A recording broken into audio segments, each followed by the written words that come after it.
Voilà. Et lorsque je vous donnerai, donc, c'est enregistré, donc ça permettra d'avoir un replay. Nous sommes donc dans la voie des lettres. Je vais dire que c'est quand même le premier cours, le premier Zoom qu'on fait avec le groupe inscrit à la voie des lettres, puisque jusqu'à présent, c'était des informations générales qui vous permettent, afin de vous inscrire. D'une façon générale, euh, vous savez que la langue hébraïque est une langue sacrée, et quand on dit Kodesh, c'est dire séparée, c'est-à-dire différente. De la même façon que toutes les langues, on va dire qu'elles sont différentes, mais on pourrait même dire que l'hébreu, et ça vous l'avez certainement entendu dans mes présentations, est d'un côté, et toutes les autres langues sont de l'autre côté. Pourquoi je dis ça? Je suis dans la tradition hébraïque, je suis dans la tradition biblique. Et ça, c'est le phénomène que vous trouvez à Babel, l'histoire de Babel, où il y a eu la confusion des langues. Mais toutes les nations, donc, ont eu un langage spécifique et ont perdu la langue première, la langue qui les unissait en quelque part. Et cette langue, c'était l'hébreu. Sauf Abraham, qui n'a pas participé à Babel. Lui, il a été, on va dire, rescapé du bilboul, du grand mélange des langues, et donc a gardé cette langue d'origine. Donc cette langue d'origine est la langue qui est utilisée dans la Torah, dans la Bible, pour la construction du monde. Ça veut dire que cette langue, elle est différente des autres langues qui sont des langues de communication entre les humains. Cette langue est une langue qui permet en même temps, dans le cadre de la tradition biblique, donc et principalement hébraïque, de construire le monde, tout simplement. Il y a un livre qui s'appelle le Sefer Yetzira, le livre de la formation, qui est presque un livre, entre guillemets, j'aime pas le dire ces mots-là, presque un livre magique, dans la mesure avec les compositions des lettres et des mots, on pourrait créer des choses. D'ailleurs, on connaît l'histoire du golem où le maréchal de Prague a dû créer, à un moment donné de l'histoire biblique, a dû créer un golem avec justement ces lettres. Donc, voilà, ça c'est une première chose. Et nous disons dans notre tradition que les lettres étaient les lettres avant la création. Donc les lettres viennent se présenter au divin pour pouvoir être la première lettre du mot de la création. Et on sait que c'est le bête qui a été choisi parce qu'il représente la bénédiction. Et en même temps, cette bénédiction, et on va sur ce mot-là qu'on va travailler, sur la notion de Bereshit. Ça, c'est l'exercice que je vous ferai tout à l'heure.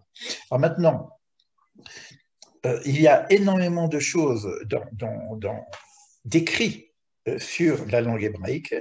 Je ne vais pas refaire ce qui a déjà été dit dans mes vidéos. J'ai 2-3 vidéos de présentation sur la langue hébraïque. Ce que je vais faire aujourd'hui, c'est tirer d'un enseignement assez ésotérique qui vient... Attends, je vais sortir mon texte. Voilà, ici. Qui vient d'un kabbaliste vivant actuellement, Mordenstein, si je dis bien le mot, c'est un mot difficile, et je vais donner quelques extraits.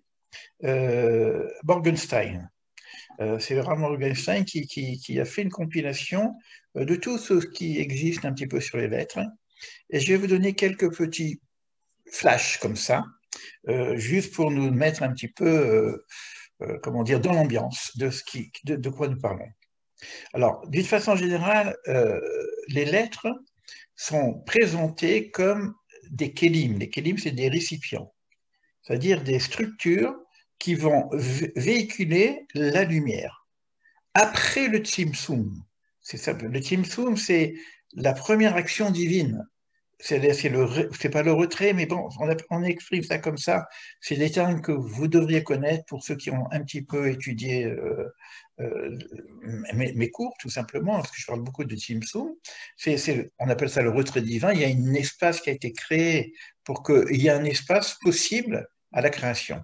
Donc la lumière infinie s'est rétrécie, elle a laissé un espace qu'on appelle le halal, et de cet espace-là va venir toute la création du monde. Je ne rentre pas dans le détail parce que c'est des choses que vous avez beaucoup. Mais alors, donc, là, ce qui est dit, c'est que les lettres sont les kélim qui vont véhiculer la lumière, parce que cette lumière infinie qui reste à l'extérieur, elle va revenir par un fil conducteur très fin, qu'on appelle le cave, et il va y avoir à l'intérieur de ce halal, de cet espace qui est la matrice du monde, des organisations qui vont nous donner l'arbre de vie et en même temps les lettres. Donc il va y avoir les séphirotes qui sont donc qu'on appelle les lumières, mais on sait en même temps que ces séphirotes sont en même temps des kélim, mais là on vient nous dire que les lettres sont la structure de véhicule. Donc je ne sais pas si vous imaginez des sphères, des émanations divines, et qu'il va y avoir des communications entre ces émanations divines, et ces émanations divines sont organisées autour des lettres. Pourquoi je dis ça? Ça veut dire que quand on dit que les lettres étaient avant la création, et pour ceux qui connaissent encore, il y a plusieurs mondes. Il y a notre monde qui est le monde de la Asya, il y a le monde de la Yetzira. Alors jusqu'à présent, on voyait les lettres dans le monde de la Yetzira, comme le Sefer Yetzira. Après, on dit non, c'est avant la création. C'est quoi avant la création? C'est Atzilut, c'est l'émanation divine. Bien avant encore, on va voir qu'il y a encore la notion des lettres. Et le Sefer Yetzira va parler de 5 groupes de lettres, mais ces groupes de lettres vont être en fonction de la prononciation. Je ne rentre pas dans le détail parce que je ne veux pas rentrer dans le Sefer Yetzira, qui va nous demander, on le fera plus tard, hein, mais c'est la racine, ce qu'on appelle des 5 Gevurot. Alors c'est quoi les Gevurot? C'est là que commencent, on va dire, les limites. Il y a une lumière infinie, et puis il faut à un moment donné qu'on mette de la limite pour que le monde fini puisse être créé. Eh ben, c'est la structure des lettres hébraïques va être justement la racine des forces qui vont mettre en structure, en organisation. Et ça vient de ce qu'on appelle dans la Kabbale Atik Yomin, l'ancien des temps. Gardez ces termes-là, on le reprendra plus tard. Et il y a donc 2 manières de voir les séphirotes, on le sait, mais également les lettres, puisque lorsqu'on parle de lumière et de Kéli, ça veut dire on parle de récipient et de réceptivité de la lumière. Mais lorsqu'on monte très très très haut dans les mondes, la différenciation entre les Kélim et les lumières sont très très très fines. On ne sait plus qu'est-ce qui est Kéli, qu'est-ce qui est lumière. Et ça s'appelle le secret des lettres. Le secret des lettres, pratiquement, si on réfléchit bien, on va nous travailler dans notre monde, on va travailler des choses pratiques, concrètes à notre niveau.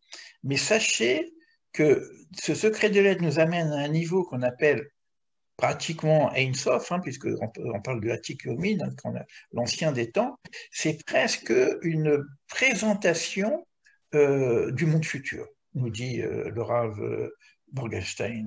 C'est carrément la Torah du Gan Eden. Vous voyez, ce secret des lettres, ce n'est pas simplement ce que nous allons discuter entre nous pour que ça soit accessible, mais c'est à un niveau extrêmement élevé. Donc, il y a maintenant dans le Sefer Yetzira, pour les personnes, bon, parce qu'aujourd'hui c'est traduit, et je vais vous montrer que le Sefer Yetzira va diviser les lettres en 3, 7 et 12. 3 mères, 7 doubles et 12 simples. Alors, les 12 correspondent à des diagonales, des relations, et finalement, ces 3, 7 et 12, j'espère que vous comprenez, mais je vous donne comme ça en vrac des choses extrêmement élevées. Ça correspond à 3 niveaux de la naissance du monde. J'espère que vous m'entendez bien parce que Internet est instable. Bon, on verra si... Parce que là, je suis avec mon texte. Hein. Donc, c'est quoi ces 3 niveaux de la naissance du monde? C'est un peu comme la naissance d'un enfant. Il y a une partie qu'on appelle le hibour, c'est-à-dire que la gestation. Ensuite, l'enfant né, après, il va arriver à la yenika, c'est-à-dire l'allaitement. Et après, il va grandir encore et on appelle la gadlut. Il y a 3 niveaux qui vont s'exprimer à travers l'ensemble des lettres. C'est une première chose. Une deuxième chose aussi, que pour ceux qui sont un petit peu avancés aussi, ça va ça va parler de la relation du masculin-féminin. Cette relation masculin-féminin qui a été séparée au moment de la création de l'homme, entre le divin et l'humain, et ensuite qui a été à nouveau séparée entre le masculin et le féminin qui était dans l'homme.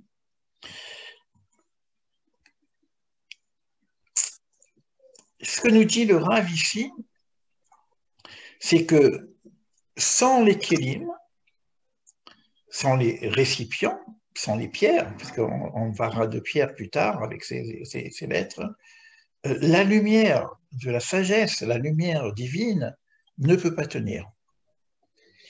C'est énorme ce qu'il dit là, parce que on a l'habitude d'étudier l'arbre de vie avec les lumières, etc.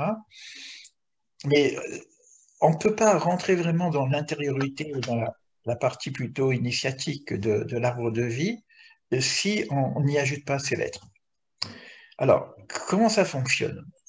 Je sais que c'est un peu c'est du hard, hein. J'ai dit que ça va être du lourd au départ. Hein.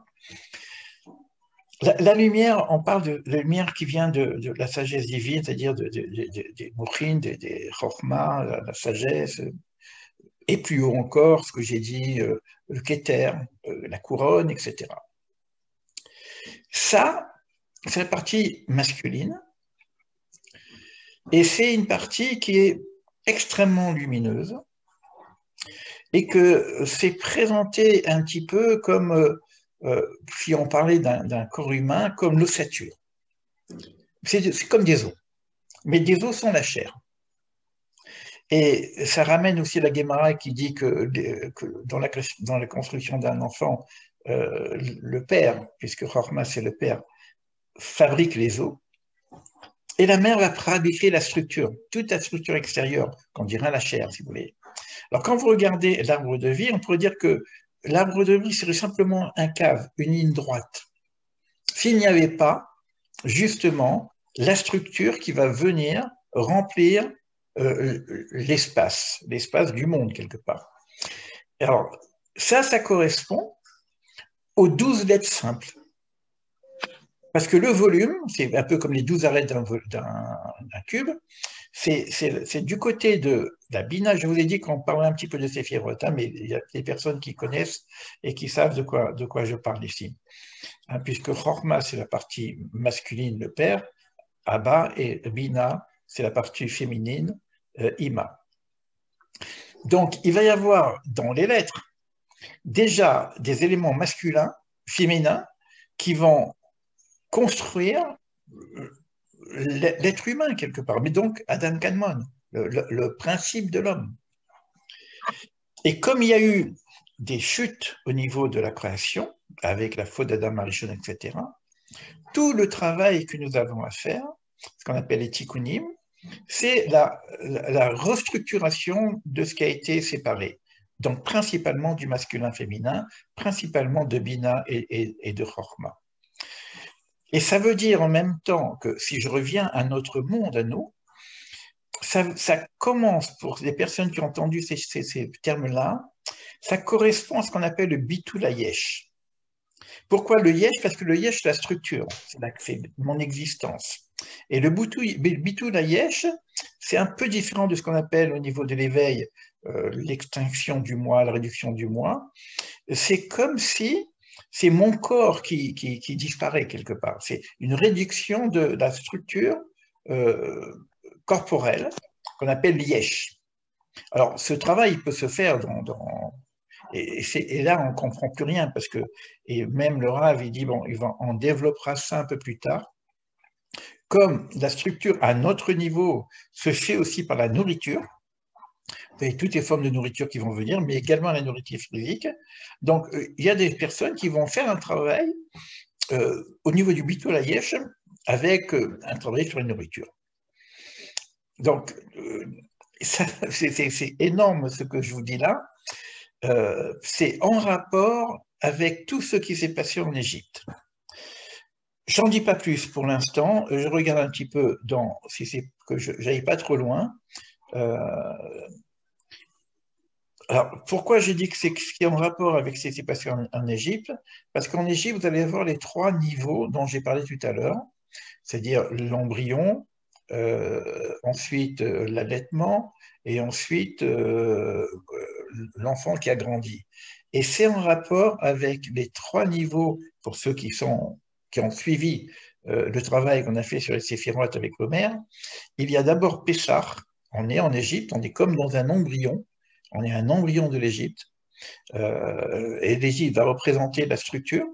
On va sortir d'Égypte, donc l'enfant va sortir d'Égypte, c'est le début de la création de la structure Israël, puisque c'est là qu'on parle de la naissance du peuple d'Israël. Il va y avoir 49 jours de cheminement, qu'on appelle l'Homère, et ces 49 de cheminement, ça s'appelle l'allaitement. C'est-à-dire pendant ces 49 jours, on va s'allaiter au niveau des séphirotes, jusqu'au moment où on aura la révélation qu'on appelle la Gadlut à Shavuot. Je dis ça parce qu'il y a des personnes qui nous suivent. C'est la structure de base initiatique de la Torah. C'est-à-dire, nous sommes dispersés. Il faut retrouver la structure de l'homme primordial telle qu'elle était avant la dispersion, c'est-à-dire le Yichud. Le Yichud, c'est-à-dire la réunification de ce qui a été dispersé. Donc, qu'est-ce que je pourrais dire encore là-dessus? Oui, encore juste un terme, et puis après je reviens à un truc un peu plus simple. Vous trouvez ça également dans la relation horizontale et verticale.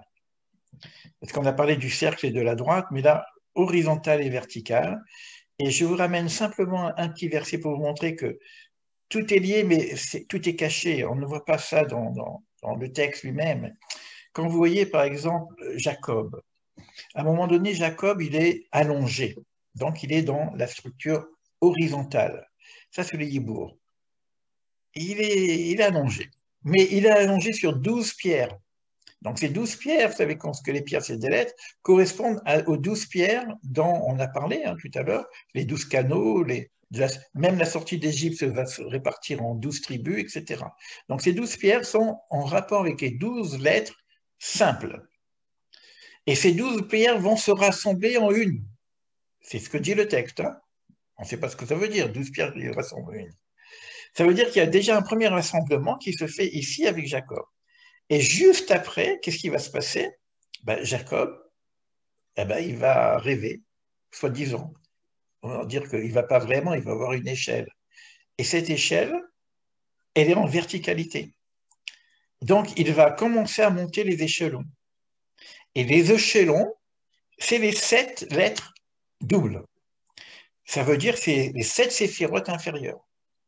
Et une fois que j'ai réalisé ces 7 séphirotes inférieures, je vais monter ce qu'on appelle les mouchines, donc Keter, Chorma, Bina.